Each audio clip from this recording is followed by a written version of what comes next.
Hello, and today I'm doing a top 5 of my all-time favourite games. Some of these are fairly old, but they're still my favourites after all this time. So at number 5 we are starting with Tomb Raider Reborn. I love the graphics of this game. It was just such a fun game. I was always on the edge of my seat playing it. It wasn't too easy, but at the same time it wasn't too hard. And there was just so much action. There was always something going on and always something you had to do. I thought the storyline was a little bit lacking and the ending was a little weird for me, but it was still a good game overall. The gameplay was great. I love the fact that they used a younger Lara.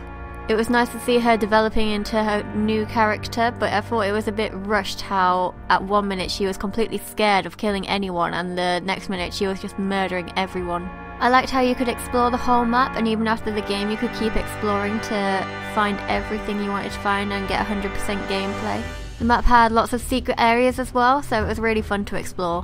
One thing I thought they could have improved on is character design, because the enemies are quite boring looking. But I thought it was a great game and I really enjoyed it. At number 4 we have Telltale Games The Walking Dead. Now this includes Season 1 and 2, I thought they were both great. I love games where your decisions affect the outcome of the entire game, and this was definitely a great game for that. I love the art design for it. And Telltale really have a way of tugging on your emotions. I've never played a game where some of the choices are so difficult I've actually had to pause the game and think about it. Also, zombies are always a plus. Now this is a game, it's not so much fun actually playing it, but more just watching it. Every time I watched a playthrough of this, I just couldn't wait for the next episode to come out. It really keeps you on the edge of your seat, and you just have no idea what's going to happen next. The games are a lot like Game of Thrones in that you have no idea who could die next. I think they have really great character development, and that helps you feel emotions for the characters. And the storylines are just amazing. I wouldn't really call this a game, more of like a movie, but it's an interactive movie. So if you're looking for a game with a lot of action and a lot of involvement, this probably isn't for you. But if you want quite a chilled out game where you don't have to put a lot of effort into it, this is the game for you, and it's just full of suspense at every single corner. I think this is the game I've cried at the most. Telltale just have no limit. In the game you can even kill a dog, and who does that? Who puts a dying dog in their game? It's just an automatic way to get people to cry. So this is a game I would really recommend. It comes out about every 2 or so months, but it's not really very well planned or organised, so you don't really know when it's going to come out. Season 2 is out right now and it's on episode 1 at the minute, but episode 2 should be released soon. This game is normally released first on Steam, and then normally after that it's released on Xbox and PS3 or whatever. So it's best to buy it on Steam. So at number 3 we have an old favourite of mine, and it is Unreal Tournament. This includes Unreal Tournament 2003 and the Game of the Year edition, which came out in '99 I think. God knows how many hours I've wasted on this game, but it has been so much fun. I really wish they'd release a new game because it's been so long now. The game just had so much variety and the weapons were amazing. Now the graphics were good at the time, but now they're just pretty terrible. The game had modes like Capture the Flag, 1 vs 1, Team vs Team, all the generic modes. But there were also special modes where you could fly around on giant rockets. It was so much fun. On Unreal Tournament 2003 there were also modes where you would get chased around by monsters. It was called Invasion, and you'd have to destroy all the waves of monsters to get to the next round. But some of the maps also involved jumping puzzles, and if you got to the top you would get an amazing item that could just basically kill everything in one strike. I have such fond memories of this game, like lying to everyone about my age so I could join clans. I'm not sure if anyone still plays this game or if you can get hold of it still.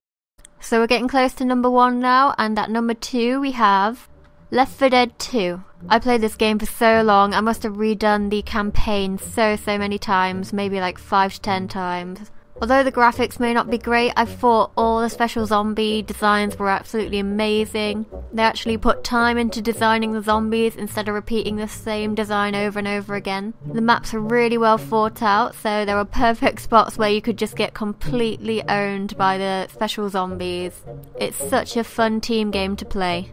There are even special online modes like Versus, where you can play as the monsters and try and kill the enemy team. My favourite part of this game has to be when you're in the shopping centre and you have to throw all the petrol canisters down to the ground so it can be filled up into the car to get away. While this game doesn't take itself too seriously, there are quite scary moments in it. When the music comes on that tells you a tank is coming, you are absolutely just going to shit yourself. The same goes for witches as well. There's just nothing you can do if one of them is coming at you. This is a game, even though it's been released for quite a while, I can still go back and play it and have loads of fun. I love the stupid one-liners the characters get as well, that builds a bit of personality. And I also love the little special items you can get, like the boomer bow that does special stuff to the zombies and your character. The only bad thing is that the community on Steam for this game is quite bad. But other than that, I think it's a great game to play with friends. It just never gets old really, and the campaign's just the right length. This is just one of those zombie games that sets itself out from the rest, which is really hard to do with zombie games at the minute because pretty much everything has been done with them and they're a bit generic now. So finally at number 1 we have Fable II. Now I couldn't get any video footage of this game, so I'm just using some still images instead. Now this game may be a bit of a controversial favourite because quite a few people I talked to didn't enjoy it very much. I just thought this game was absolutely beautiful. The storyline was great, there are even the added customization extras which I really love. This game nailed it with combat, which was really fun because you could change it up so much. And again, it's just a game that doesn't take itself very seriously. I love the fact that you have a little companion dog and you can change that up. The character design was just amazing for the enemies as well. They managed to make the characters look scary while still enchanting at the same time. I also love that your decisions change whether you turn evil or nice. I also thought the ending was great. I spent so much time thinking about which choice I was going to make, and in the end I just chose all of them. I had to replay the game at least 3 times to choose all of them. But every time I think I would choose the dog in the end. But eventually the dog would end up pissing me off because it would just bark at nothing. But this is the game I absolutely love, and even after I completed it I would still go back and do little random missions or go and do little jobs and buy all of the houses and everything and shops. There was just so much content, but I wish they would have made it a bit longer as well. So that's my top 5 games of all time. Thank you for watching. I hope you've enjoyed this video. Bye!